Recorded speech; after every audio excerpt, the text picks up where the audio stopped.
So this is the Wicca girl story. I thought this one, being just a little almost romantic, might be appropriate for the holiday season this year in 2024. This actually has a lot to do with me. It's preparatory to how I met my wife. But in any case, I'll just have to give you the story. So this is not a perfectly comfortable story for me to tell in any public way. Some parts are very personal, even questionable to hand off to strangers, but I don't know any better way to give it context, and the story is two-part. Because I find both parts informative, hopefully for other people as well, as I reflect on what I should say, actually there are three parts. So this first part here, I need to make some explanations in the realm of the spiritual and the serendipitous nature of reality. So here it goes. I am not a medium. Possibly anyone can learn that skill, just not for me so far.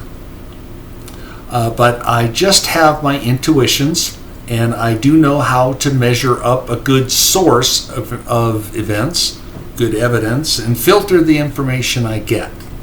I can filter because I have some background learning that I've done and exposures, and that's the reason for these stories, is so that I can help you to have some way to filter and to know a little bit more about what is possible in the paranormal and the spiritual. When I have a skilled medium on hand and a problem I can't seem to crack, I may ask advice through that medium, if it's a good one. A medium is a three-part problem. First, they need to represent absolute honesty and an altruistic agenda. Next, they need to be very clear, i.e., none of their own personality issues in the way. Honesty and altruistic nature helps with that. And clear in this does not mean like a clear radio channel. The full message comes through verbally if possible. It's very important for there to be no pseudoscience double talk. If they are not plain talking, be suspicious. Be very suspicious. Why do they have to dazzle you? It's the information, the honest information, that's important. In any one session, medium session, the direct verbal is a transmission that is directly transmitted to the medium. The medium has very little comprehension of the context for transcendental mediums who go to sleep until after words are said. If they're not mediums, usually they say it first and they realize afterwards what it means. If the medium or the source communicating to the medium is getting a knowing from elsewhere, a relay of sorts, and putting that into words, that's a transmittal and requires translation into your language or your worldview, and putting that into words, that's a transmittal. And it also needs to be translated into your knowledge base and into your intent for your life plan. They don't like to challenge you out of your life plan, for example. Anyway, it gets complex. Go with your gut feel when you're looking at, working with mediums. But stay on your toes. Take a deep reflection on what you get. Eat it with a grain of salt. Certainly, learn from it. Use it as a starting point, not an end point. So, the third issue here, what level of development is the source that the medium's going to? Is there lots of or any apparent agenda or ego bias? Well, that is not always the best. Many entities try to help but that can have as many ego issues as a human sometimes. Even if they seem to know things you don't, they better match or exceed your own estimate of ethics. And the best mediums stay focused to one source. They don't dialogue to just any stray entity, unless they are a person who helps others, to talk with their loved ones or others who have passed beyond. There are mediums for doing that. But I'm talking about the mediums that give you truth. And for deep comprehension of truth, never with a ghost level entity either. Normally, the best for balance purposes is a high level guide, or going to what is called the collective source. But I had a problem at one point that I wasn't quite cracking yet. And maybe I needed a little more confidence in my search. I could have asked my own guides for direction, and I already did. But I guess I got impatient. I don't hear my guides. I get creative ideas instead, and sometimes results, but no direct words. And a medium has words. That's their main delivery system to the likes of us who don't hear our own guides. So I asked, how can I connect with my best future mate? That was my problem. The unspoken context here is I always knew I had one, my own true love. I just knew that deeply, internally. 2 times before my final success, I had met others, and mated, and married them too. But no, as it turned out, not the one. These prior misfires did not end well. Turns out I was very inept at getting that right the first times. Just because we had a thing with each other, this is apparently not enough to reveal the real her. Not for me. Not in my case. I should have known that. The young must learn. I knew the impending issues, but was naively depending on life to filter that for me. Among other things, she had to be spiritual in my same lane.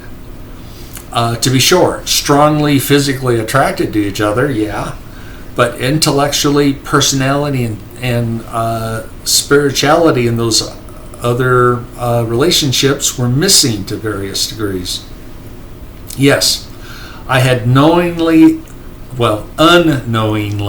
lowered my expectations based on foolish love, infatuation, flesh candy, or whatever dumb thing. But this time, on my 3rd try, I was going to get it right. So, I went to a medium, and I asked. And so the advice I got was, the moon would be the closest as it has been in many years. So go out that night, look at the moon, and do this process. This is the condensed version of the process I was told. 1. Visualize being together with this person. Ask the universe to help you put 2 together. To put you 2 together. And then say thanks for the help. This is all done in front of the moon at midnight. The energy would go out, reflect back to the earth, and hopefully manifest into the physical result. And that night that I went out, and in that moment of that one night, I felt like suddenly, if only one request would be best, to keep to 1, to establish a clear level of intent and the energy necessary to do this, and then believing this was a true and unique opportunity for good things. Instead, I asked for everyone in the world to be happy and left it at that. Yeah, I blew it for myself. Maybe. But think about it. If one wish could be possible, I played the wish game, but it had to fit in with all the life plans involved. What should that be? What wish should that be? I did what I thought would be the biggest bang for the buck and still be fulfilled. And this is energy and not magic. It is your life choices and not everybody else's. So I made that wish. Can everybody be happy? So when this was happening, if in the early 1990s were good for anyone, yeah, I'd like to know it. I'd like to know if everybody in one point in time in the 1990s was happy. I do believe somebody's life plan must have allowed this to happen for them. And that's what I wished for. But I didn't. Not for me. Sometimes a little too altruistic, maybe. Okay, part 2. I carry on. Above all else, can I learn from myself? The problem with part 1 that we were talking about is that we all are our own worst problems. Sure, buck up, get confident enough to use your creativity and your intuition, but never compromise your standards. Marriage and relationships are sacred for a reason. They are more than your body and mind.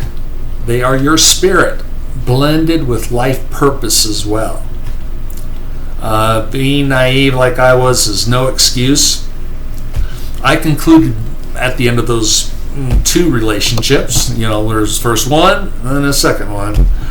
I concluded then to set myself straight in this. Do not marry anybody or have any relations less than being with that one true love. I decided if I did not find the real her, I definitely would not go without. I'm sorry. I definitely would go without if it wasn't her. Got to say it right, or at least think of it right. I still thought maybe I could ask for a little confidence builder.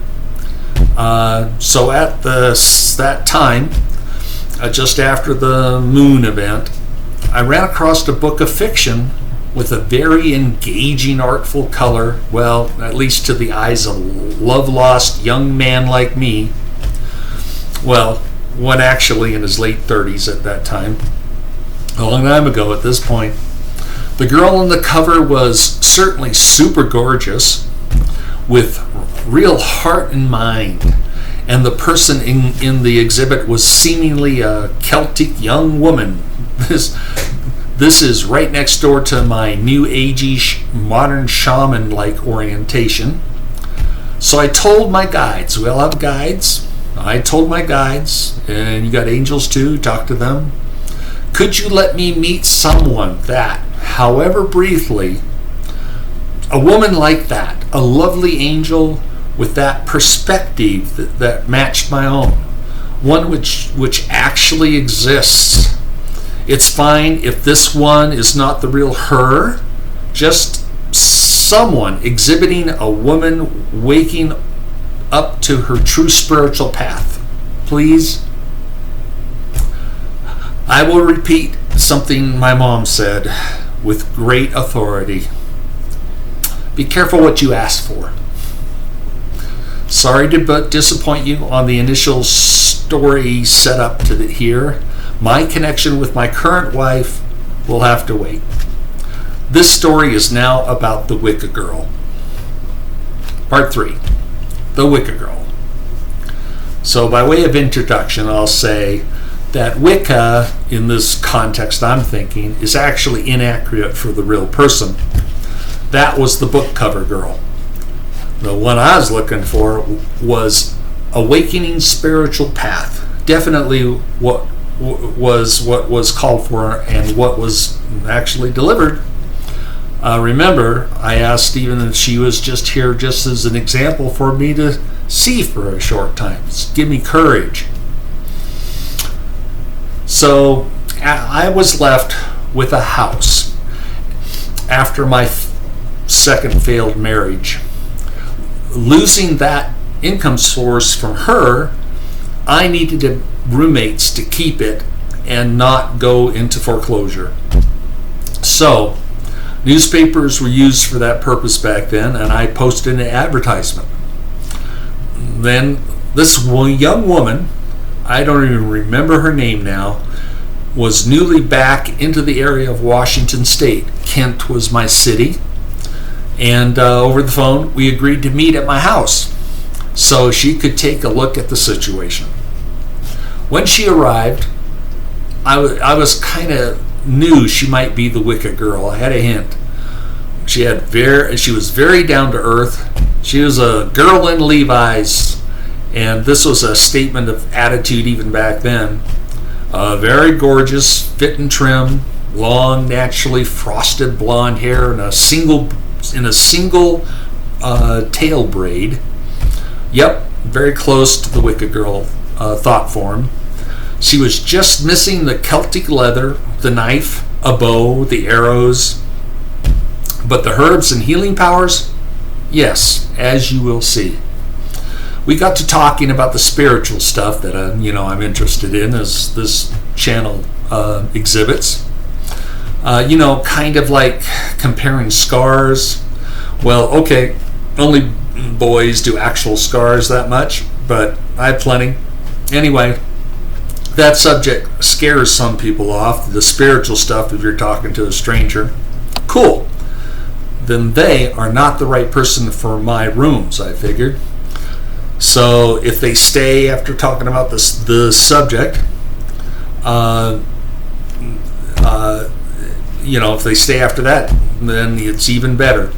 And often, like comparing scars, you will get something back in kind for talking to a person on the subject. Am I doing this again? Trading stories? Yep, trading stories with you. Here's mine. So what was her story? What did I get for talking to her about the subject? Well, here's her story. When she was younger than even this, and at that moment she's between 26 and 32, I'm going to guess. I'm not sure, but just younger than me. She had started, and much younger than that, she had started doing some drugs. This could have started with just marijuana, but it became something harder at some point. Something she was doing because she had problems in her life, and this gave her some relief, I assume. There are always contending issues that can help drive a person there if they're not careful. So the drugs overtook everything eventually for her and was not good for her anywhere in her life. And so all the problems it caused, she quit. In fact, many things were not right in her life, and those things kept nagging her, and the drugs kept nagging her, and it was torturing her, making her miserable, never seemingly to let her go. Her life was better than before. Some things that had originally brought her to this problem with drugs having been at least partially resolved, if not fully resolved. But some more things after the dumping the drugs probably came into play. But this last heavy chain of events and traumas and emotional things was making it all seem like there was only one dramatic way out. All other current life issues were harder, given this one terrifying thing. Drugs doesn't make it better. Drugs makes it worse. So previously, during her rambling around in life, she had become a chef. A real chef, by my best guess. Giving her a much needed emotional connection to something she could depend on, something good. Obviously giving her passion and a way to mediate her previous issues. Okay, I'm now thinking at the level of an artist chef, judging by her demeanor. It was her best coping skill, since drugs weren't in the mix anymore, or she was keeping them out of the mix. But she needed to escape her demons, be they physical, emotional, and chemical. So maybe nature could help, right? She found some remote and out-of-the-way place in Washington or Idaho and camped out. I'm not quite sure where. She had with her a bulk of food, since she was planned to experiment and cook as her therapy, and see if she could at least kick her chemical addiction, get rid of it totally so it wasn't bugging her in life. Natural food, natural environment, lots of food, art, experimentation that she loves to do. This has to work for her, she thought. She actually had much more food than she needed for a normal regular stay. She thought this would be a long process to purge herself, and she went there and she started doing it, and she was making her food, living in the natural world, but it wasn't working for for her addiction or for her other problems, which would come echoing in there, along with the addiction. Whatever her troubles were, they were inside of her, and they were still with her. She was more desperate than ever, being out there all alone by herself. I was not told this last point, but I imagine she asked for help. I imagine she did. But just needing it, being primed for help, I think is enough to get it granted. So she's out there, and one mid-morning, some small number of Native American Indians appeared at her camp spot right by her fire, and they started setting up their own camp at her fire. And very shortly, a lot more showed up. They were non-threatening, but nobody in that group seemed to talk any English at all. They just acknowledged her politely and kept setting up. It was a large number for a small camp. I got the impression that maybe 25 to 35 people of all ages, and they didn't seem to have any food with them. So here she was, our Wicca girl, lots of interesting people who can't even talk to her, all of them hungry. And she, with all this food, and she is a chef, just wanting to perform her art and heal. So she fed them. She did her thing, and she fed them. Each night, for between 4 and 10 nights, I wasn't quite clear how long this lasted exactly, they stayed by the fire until very late and dark, eating her food, beating drums, singing, ceremonial dancing around the fire. I suspect, despite the hard work, our girl enjoyed the distraction. She didn't say, but her eyes said it all that I needed to know. But why and how were they there? There were no answers. So she just kept cooking, singing and dancing where she could fit in. Then, after a period of time, one morning she woke up a little later than normal, and I suspect it was a very good sleep, having served all those people for days on end. Everybody, all their carrying stuff, all gone. Her own stuff was untouched. The camp looked much as it was before they had come, but they were gone. Gone like the wind. And for the first time in a very long time, her addiction was gone. Totally gone. Her internal issues that were bothering her, whatever those were gone as well. I never learned what those issues actually were in total, but she was very confident these were all gone. Gone, and they never came back. She was free. The drumming and the singing, maybe that will keep with her forever, I hope, chasing away any new troubles. Okay. So, the next phase of this story, I call this exit stage left. This point in her life when we met was her returning to her family, freshly returning to her family, and finding herself back to normal life. She expected to settle into a new job soon in the greater Seattle area and find her footing. Certainly things to still work out, but her legs were no longer wobbly. Her parting remarks to me at the end of this storytelling were, we'll be doing some things together. And finding herself, we'll be doing things together. And she still had to decide if she wanted to sublet the room for me. I had 6 left to rent. It was a big place. I'm not completely a fool. I got her phone number.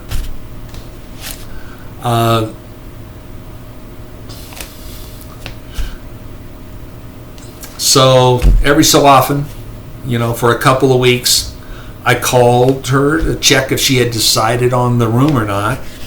At least that's what I said to whoever answered the number, probably her family. Actually, I was wondering if she could be my one, but she did not ever call me back. One final call I made, of only about 4 or so that I made, I think it was likely her mom who answered. She said she's just getting herself back together right now, and she has found somebody she really likes. Could you let her be? Do you understand? It was an honest, kind voice of concern. I just said as warmly as possible, I understand. It's okay. And that was it. She was totally gone from my life. So here's the aftermath of that for me. I don't know if that woman can understand, that mother, just how okay it was with me. Sure, I'd love to do some things with the pretty Wicca girl, even just to share more stories or discover new ones from adventures we might share. But now I knew for sure she was indeed the Wicca girl, and gone as specified. Yes, just a young woman on her own path. Wicca was simply a placeholder word, but was I right? To this day, I make the wish or prayer or whatever that things continue to go well for her. As to being happy in the 1990s, I can't complain. My life definitely went somewhere good. I found her not long afterwards, but that's another story. So I want to make a quote, I guess. Walking with the Saint by Mary Ann Iyer. How did we get here? This is on page 96. Serving the lower chakras, one accumulates negative karma, whereas with the attention to the higher chakras, one purifies the lower vehicles of its addictions and creates a clear channel for oneself to be receptive to the impulses of the soul and master power that influences it. Maybe that's hard to understand, maybe that's not, but either way, it's food for thought.